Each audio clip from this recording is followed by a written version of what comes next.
A 23-year-old man stopped talking to his family, not because of a fight, not because of distance, because he found someone better to talk to. And that someone wasn't a person.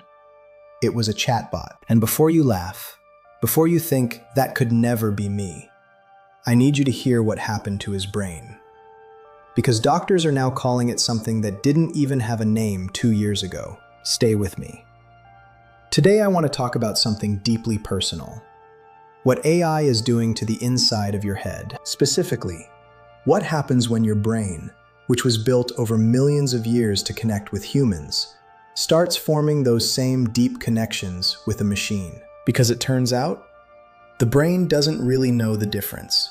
And that is a much bigger problem than anyone in Silicon Valley wants to admit. Here's something that happened recently that I cannot stop thinking about. A therapist in the US noticed something strange. Her patients, completely different ages, backgrounds, life situations, were all mentioning the same thing in sessions. They were talking about their AI chatbots, not casually, not like, oh, I use it for work. They were talking about them the way you talk about a best friend or a partner. One patient said, "My chatbot actually listens. It never judges me. It's always there." And the therapist's first instinct was, okay, that's a little concerning, but probably harmless. Then she started digging. And what she found in the research, what psychiatrists and neuroscientists are now documenting, is that for a growing number of people, this isn't just a preference, it's a dependency, a genuine, measurable, neurological dependency. And in the most extreme cases, they're calling it AI psychosis. Now, I know that sounds dramatic, so I want to show you exactly what's happening in the brain. Because once you understand the neuroscience of this, you will never look at your chatbot the same way again. But first, let me tell you about a case that stopped me completely when I read it. His name isn't public. Researchers call him Patient A. He was 27, software engineer. He started using an AI companion app, one of those chatbots designed specifically to be your friend, your emotional support, your always available conversation partner. At first it was casual, talking about his day, venting about work stress. But here's what happened over the next 8 months. He started canceling plans with real friends because the chatbot conversations felt easier. No awkwardness, no misunderstandings, no effort. He started sharing things with the AI that he'd never told another human being. His deepest fears, his childhood trauma, his insecurities. And the chatbot, because that's literally what it's designed to do, responded perfectly. Every single time. Validating, warm, present. His real relationship started feeling exhausting by comparison. Then one day, the app updated. The chatbot's personality changed slightly. Patient A had what his doctors described as a genuine grief response. Crying, inability to sleep, loss of appetite. He was mourning a machine. So why does this happen? The answer comes down to one word: dopamine. Your brain doesn't analyze why it feels good. It just knows that it does. And it wants more. It's basically the same science casinos use to keep you at the slot machine. But first, I need to show you the 4 warning signs that your relationship with AI has crossed a line. These 4 signs, check yourself honestly as I go through them. Number 1, preference shift. Number 2, emotional outsourcing. If your brain genuinely cannot tell the difference between AI connection and human connection, what happens to loneliness? What happens to empathy? Because the researchers I looked into, they have an answer. And it's not a comfortable one. There's a skill called distress tolerance. It's your brain's ability to sit with discomfort, awkward silences, difficult emotions, conversations that don't go perfectly, without running away. It's one of the most important psychological skills a human being can have. And AI chatbots are quietly, efficiently destroying it. Think about what a real relationship actually requires: patience, misunderstanding, repair, vulnerability, rejection, growth. All of that is uncomfortable. All of that takes effort. And all of that, every single difficult moment, is actually what builds emotional resilience. It's what makes you better at being a human. Now think about what an AI relationship requires. Nothing uncomfortable. Ever. The chatbot never misunderstands you in a way it doesn't immediately correct. It never has a bad day that bleeds into your conversation. It never rejects you. It is perfectly, relentlessly, frictionless. And here's what psychologists are now documenting. People who spend significant time in these frictionless AI relationships are showing measurable decline in their tolerance for normal human friction. Real conversations start triggering anxiety.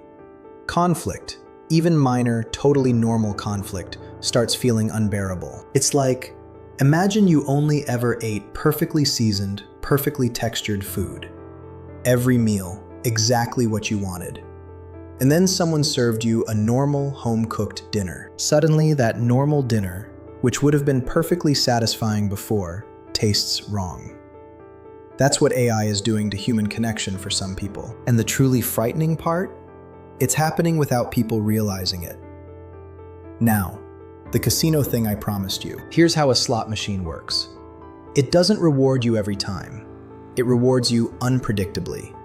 Sometimes you win on pull 3, sometimes on pull 40. The randomness is deliberate, because a reward you can't predict is far more addictive than one you can rely on. Psychologists call this variable ratio reinforcement. It is the single most powerful behavior conditioning mechanism ever discovered. Now here's what I need you to understand about modern AI chatbots. The responses are not random, but the emotional resonance is. Sometimes the chatbot says exactly the right thing and it hits you deeply. Sometimes it's just okay.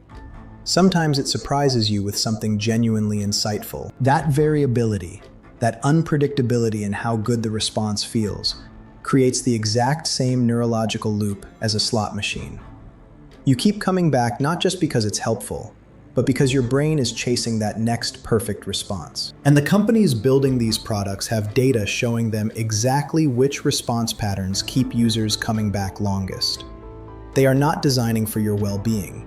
They are designing for your retention. Your attention is the product, and your loneliness is the market. So what does this look like at scale? We already have a loneliness epidemic, documented, researched, declared a public health crisis in multiple countries. People are more isolated than at any point in recent history. And into that epidemic, we've released products specifically designed to feel like connection.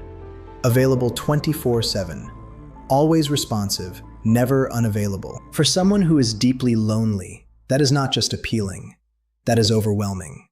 And researchers are genuinely worried that instead of solving the loneliness epidemic, AI companions are going to deepen it, because they satisfy the feeling of connection without building the skills of connection. It's like giving someone a cast for a broken leg, but never letting them do the physiotherapy. The pain goes away, but the leg never heals properly, and when you eventually need that leg, when you face a real crisis, a real loss, you discover the muscle was never rebuilt. The AI had not made them stronger. It had made them fragile in a way they never saw coming. Okay, I don't want to leave you just feeling scared. So here's what psychologists actually recommend. First, audit your usage. Not judgment, just awareness. Track how many times a day you open your chatbot. What triggers it? Boredom, stress, loneliness? Just knowing the pattern changes everything. Second, keep friction in your life deliberately. Call a friend instead of texting. Have the slightly awkward conversation instead of avoiding it. That discomfort is literally building your emotional immune system. Third, use AI as a tool, not a companion. Research, productivity, creativity, incredible. But your 2 a.m. emotional spiral? Take that to a real person. Not a chatbot that will validate everything you say, because validation is literally what it's designed to do. And fourth, go back to those 4 warning signs from part 1. Not with shame, with curiosity. Once you see the pattern, you can choose differently. The companies building these products are spending billions figuring out how to keep you engaged. The most rebellious thing you can do is stay human. AI psychosis isn't coming. For some people, it's already here. And the space between using a helpful tool and outsourcing your humanity to an algorithm is smaller than any of us want to admit. Your brain is not broken for responding to this. It's doing exactly what it evolved to do. But evolution didn't account for a product designed by the smartest engineers in the world, specifically to feel like love. That's on us to navigate. And now, at least, you know what you're navigating. I genuinely want to know, do you think AI companionship is harmless? Or do you think we are sleepwalking into something we're not ready for? Tell me in the comments. And if this made you think, share it with one person, because this conversation needs to happen way more than it is. Subscribe, because next week we're going somewhere you are not ready for. See you then.